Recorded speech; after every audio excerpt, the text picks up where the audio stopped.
Rishi Sunak will claim the country has 4 days to save Britain and stop a so-called Starmer supermajority when he addresses supporters at a rally today. And with not long left until the polls open, we asked our People's Panel what they thought of the current political tit-for-tat. I want to hear what the parties have to say about their policies and what they would do for our country. I am totally fed up of them telling us what the other party would do in a negative way. Forget all that and focus on your own party. The leaders should grow up, get themselves focused on what they should be doing, and that is convincing the voters why they should be voting for them. And joining us now is Home Secretary James Cleverly.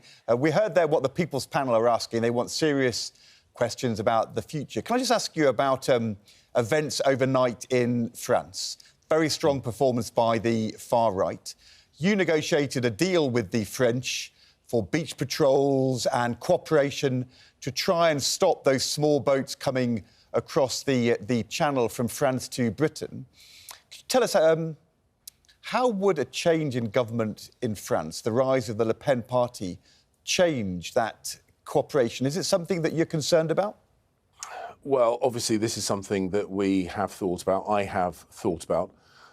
The cooperation that we currently have with the French, the Small Boats Operational Command, the work the National Crime Agency does, the arrangement that I signed with Frontex, which is the EU's border control organisation, all those things have actually meant that actually this year France has stopped in excess of 9,000 people attempting to cross the channel.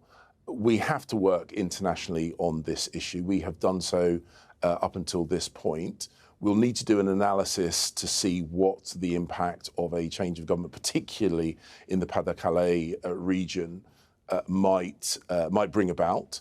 But I am absolutely determined as Home Secretary to continue looking at ways of smashing the gangs, interrupting their supply of boats, interrupting their supply of engines, interrupting their illegal money, and of course having the deterrent, the Rwanda scheme, which is designed to deter people from making that dangerous and illegal crossing in small boats. That's really interesting, James Cleverly. I just heard you use the phrase "smash the gangs." I thought that was the Labour slogan.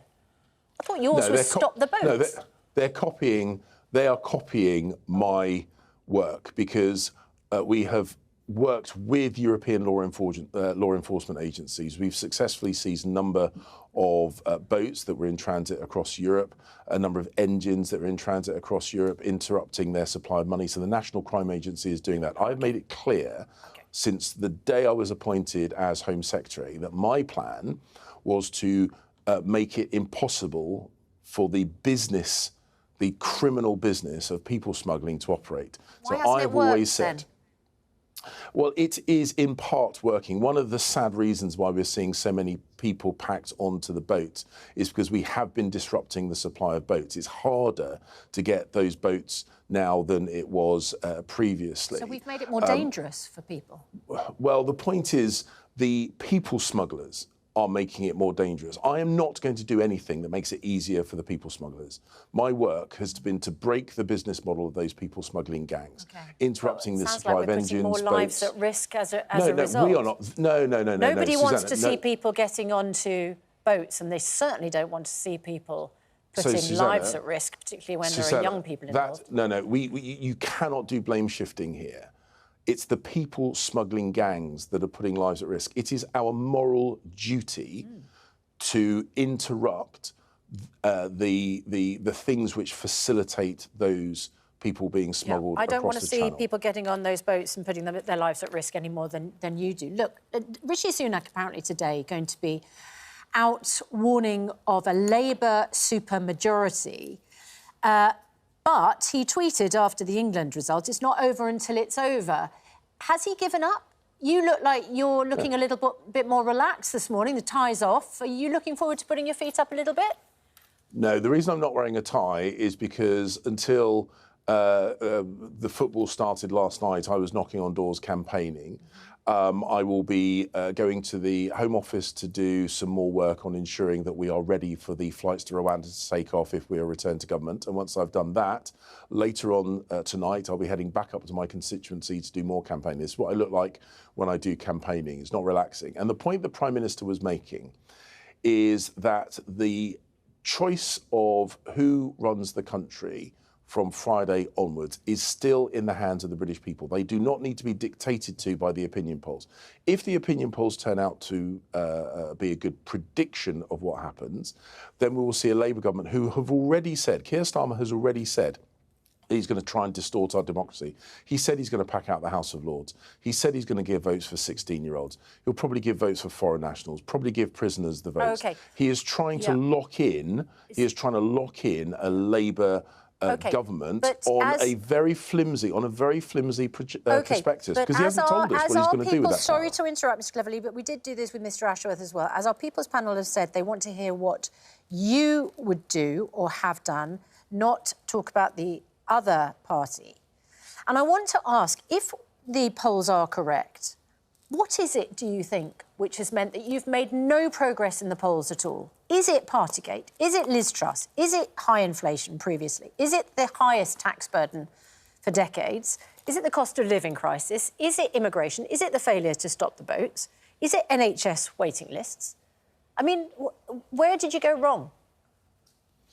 Well, as the Prime Minister was saying, we will campaign right until polls close. We will put forward the work that he and his team have done, bringing inflation down to 2%. You talk about inflation, of course. The whole of the developed world saw inflation go through the roof after Ukraine was invaded by Russia. We took action in the UK, which has meant that we've got inflation down to 2%. The Prime Minister, the Chancellor, took action. So we've got inflation down to 2%. We've got economic growth faster than any other country in the G7. Wages growing faster than prices. Unemployment remaining low.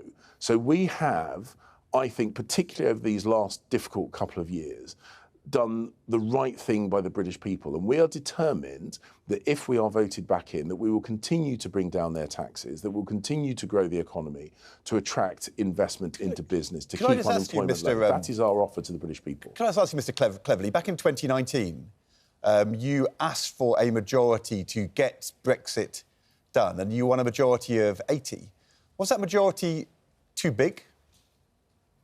What we saw since getting that majority is a set of unprecedented circumstances. No, but I'm asking about the majority COVID, point. We saw Ukraine. Sure. Sorry? No, but I'm asking you about whether a majority of 80 is too large. In 1983, Margaret Thatcher got a majority of 144. I just wondered whether, I mean, was that a supermajority? Do you look back and think that was too big a majority?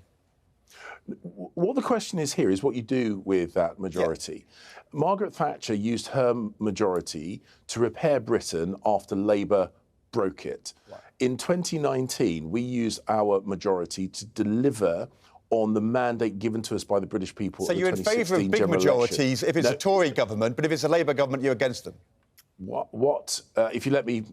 Just pause for a second there, Ed, if you let me finish the answer. Yeah. The point that we are making is that Keir Starmer has made it clear that what he wants to do with a big majority is to permanently distort our democracy, to pack out the House of Lords, to give votes to 16-year-olds.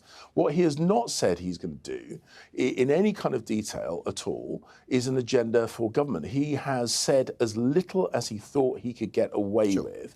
And that is the big difference. If you have a majority because you want to serve the British people, that is one thing. If you want a big majority so you can have a politically motivated distortion of our democracy, that is completely illegitimate. And that is exactly what Keir Starmer has said he is going to do. The idea of having a politically motivated majority, I mean, unheard of. No, that is wrong. Unheard of. That is wrong. What, to be politically motivated? So in 2019, Boris Johnson's majority wasn't party motivated? Politics is about serving the British people. In 2019, our promise to the British people is if you vote in a Conservative government with a working majority, we will deliver on what you told the political establishment to deliver. That but you're not against big majorities then? The point I've made, and I'll repeat it again if you're struggling to get it, is that Keir Starmer I'm not struggling, Mr. Cleverly. I'm hearing very, very clearly indeed. You like big majorities so long as it's Tory majorities. No. Yes. You're clearly not listening, Ed. The I'm point listening I'm really saying, carefully.